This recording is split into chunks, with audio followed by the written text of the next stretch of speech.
So just like the previous collective, this collective reading also has the Fool energy. So we're starting off strong with the Fool here. And this is the universe asking the collective to take that leap of faith. And it's not about going into something blindly that you're causing yourself harm or you're making yourself extremely uncomfortable. But it is about taking a risk towards something that you are intuitively drawn to, or something that you keep reminiscing over or ruminating over really need your attention at this time. So make sure that whatever journey it is that you're about to embark on, or whatever it is that the universe is calling you to go through, make sure that you're not shying away from any healing journey, you're not shadowing away from any shadow work, for example. So just make sure you're embracing the energy of the Fool. It's clarified by the Five of Swords. So I would say any lessons that you've learned in previous cycles or previous connections, previous job roles, for example, make sure you're applying them to the current cycle and you're moving forward with the things that work and have proven to give you results in the past. It's really important that we don't entertain low vibrational behavior, because ultimately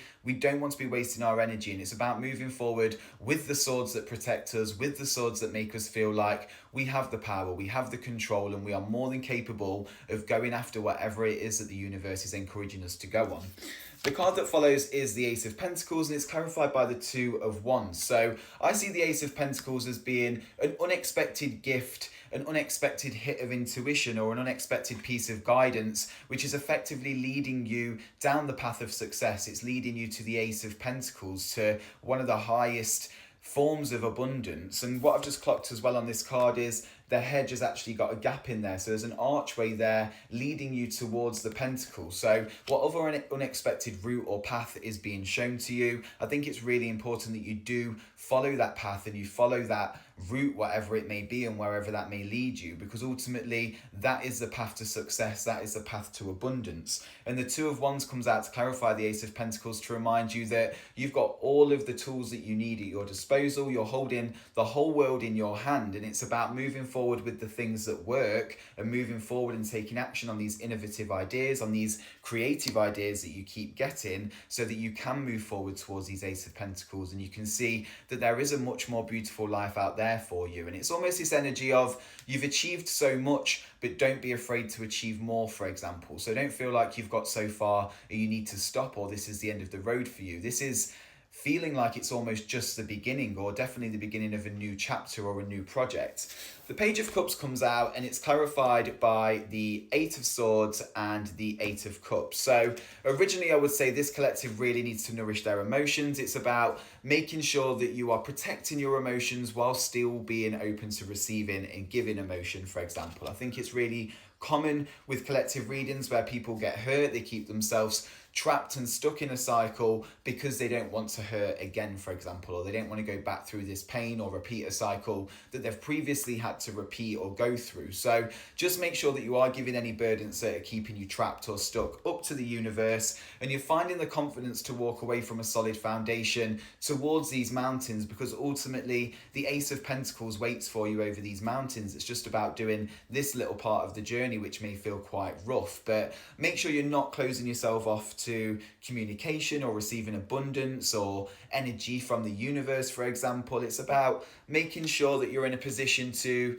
protect your emotions while still moving forward with love and continuing to spread your light and joy to the world. So don't fall into this negative energy that people have maybe put you in, for example. Don't treat others how you've been treated. I think it's really important as a collective and as a spiritual bunch that we carry on moving through life with this light, and we carry on shining our light to people even when people have previously dimmed our light or taken advantage of our light, for example. So just make sure you are releasing any burdens and you're doing the shadow work and the healing work so that you can move forward. The Knight of Cups asks you to review your emotions. So again, it goes back to emotional stability, emotional intelligence. What areas of your emotions or your energy do you need to tweak or work on so that you can be in a state to give, for example? So the Seven of Pentacles to me speaks about having a look at your energy review, seeing how much energy you've given to something, seeing the results from that, seeing the benefit from that, seeing how much something has grown. And this collective definitely knows that if they give time and attention to something, it will eventually grow. But it's about acknowledging that not everything happens overnight, and it's about not letting these Ten of Swords keep us stuck, or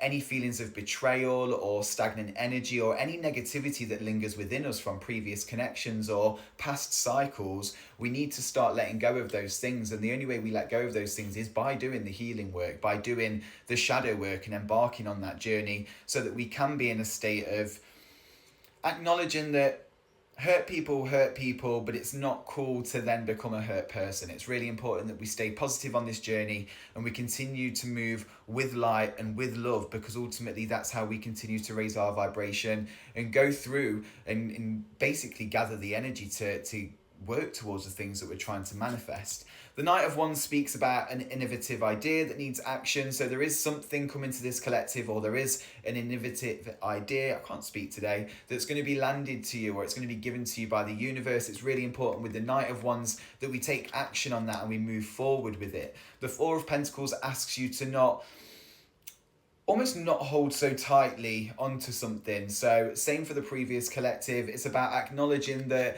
these are the things that you want to work towards and these are the things that you're going to create. And it's really good to keep yourself grounded and be on top of that and make sure that you are in a routine and you are putting energy into your projects. But there's also this element of needing to let things breathe and to allow things to have space as well, so that they can energetically move or adapt. Because if we hold something so tightly or we constantly worry over something so much, we're not allowing it room to grow or room to maneuver in any kind of way. This thing wants to develop and it wants you to develop it and protect it, whilst acknowledging it does need some breathing space. The final card is the Ten of Cups. So if this collective managed to embrace the Fool energy and realize that there is a whole world out there waiting for them, whilst managing their emotions and continuing to do the emotional healing and shadow work that's required to basically align with these vibrations, align with this manifestation and this wish fulfillment, you will enter the Ten of Cups energy. So again, that to me is happiness, wish fulfillment. It's further confirmed by the Queen of Cups. So I see this collective as, again, once you've gone through that healing journey, you've done the shadow work, you've managed to become emotionally stable and intelligent, you will be gifted with the Ten of Cups. And it's also further clarified by the Star, which to me is further emotional fulfillment. It's further wish fulfillment. It's having that control over your emotions. What I would say with the Star is she's just dipping her toes in this pool here. Make sure that you are fully embracing change, or you're fully embracing your project. You're not half in, half out. You are giving your all to something, so that you can say that you tried and you can say that you actually had a go at that, rather than regretting it in sort of 10, 15, 20 years down the line, for example. Please do drop me a comment and let me know if this reading resonated. I'd also appreciate if you could drop me a follow, because it helps these readings reach a wider collective, and I'll see you on the next one.